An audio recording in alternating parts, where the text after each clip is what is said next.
We're checking out The Good and Bad of Captain Blood, a pirate game that's been stuck in development hell for more than a decade. It's finally launching with sword fights, old school action, and a whole lot of swashbuckling chaos. But after all this time, does it hold up, or should it have stayed lost at sea?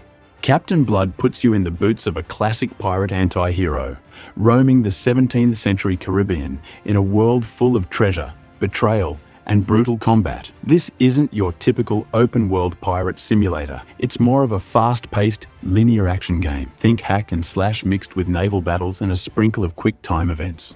The game was originally built for a release way back in the early 2010s, and now it's been resurrected with modern touches and a full launch across all major platforms. This game uses a comic book-inspired art style that immediately stands out. It's not going for realism, but instead, it leans hard into a stylized, almost exaggerated look. Characters are sharp and colorful, animations are snappy, and environments are packed with pirate flair. Old ports, weathered ships, and stormy seas.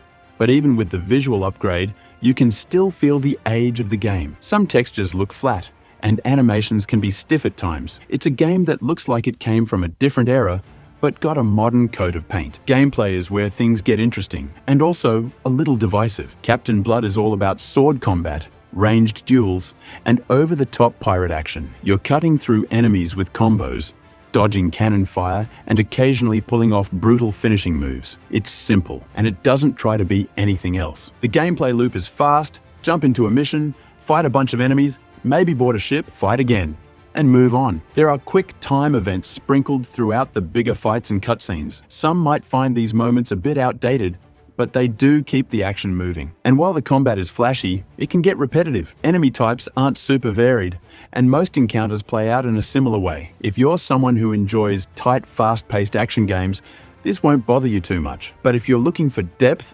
strategy, or skill trees, you won't find them here. The story is pure pirate pulp. You're Captain Blood, a feared privateer turned rebel, taking revenge against betrayal while searching for treasure. It's not a deep narrative, but it's got charm. The game throws you into dramatic ship battles, sword duels, and cinematic cutscenes that try to capture that classic pirate movie feel. The voice acting and dialogue are campy, sometimes cheesy, but it fits the theme. You're not here for emotional storytelling. You're here to live out a pirate fantasy, and the game fully commits to that. There are some solid positives here. First, the sheer commitment to the pirate vibe is impressive. From the weapons to the world design to the music, everything screams classic pirate adventure. Second, the combat, while a bit shallow, is fun. There's a real satisfaction in chaining together attacks and watching enemies fly across the deck. The pacing keeps the adrenaline high, and missions are short enough that they don't overstay their welcome. Third, it's refreshing to play a game that knows exactly what it is. Captain Blood doesn't try to be a giant RPG or a live service title. It's a focused, single-player action game with a retro feel and straightforward goals. But this game isn't for everyone. The biggest issue is how dated some of it feels. Even with the updated visuals and smoother controls, you can tell this was built with early 2010 design. The level layouts are simple, the enemy AI is basic, and the reliance on quick time events feels very old school. Also, while the game tries to offer variety through boss battles and ship scenes, most of the gameplay feels similar from level to level. If you're not a fan of repetitive encounters, you might burn out fast. And finally, there's not much to explore.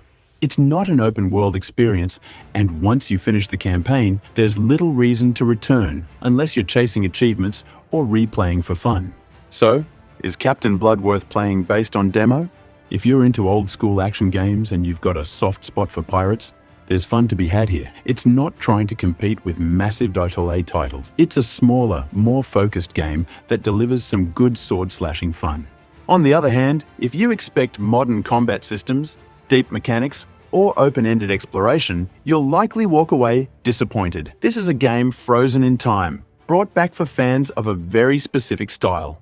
Captain Blood is a solid throwback experience. It's loud, fast, and full of pirate charm, but it's also dated, limited, and not for everyone. If you're okay with simple gameplay and you want a bite-sized pirate adventure with plenty of flair, give it a shot. But if you're looking for the next big thing in action gaming, you might want to set your sails elsewhere. If you're into pirate games and want something with more open world freedom and multiplayer chaos, then you might want to check out Sea of Thieves. It's a totally different kind of pirate adventure. Click the link on screen to dive into that world and see how it compares. Thanks for watching. If you enjoyed this review, don't forget to like and subscribe for more gaming content just like this.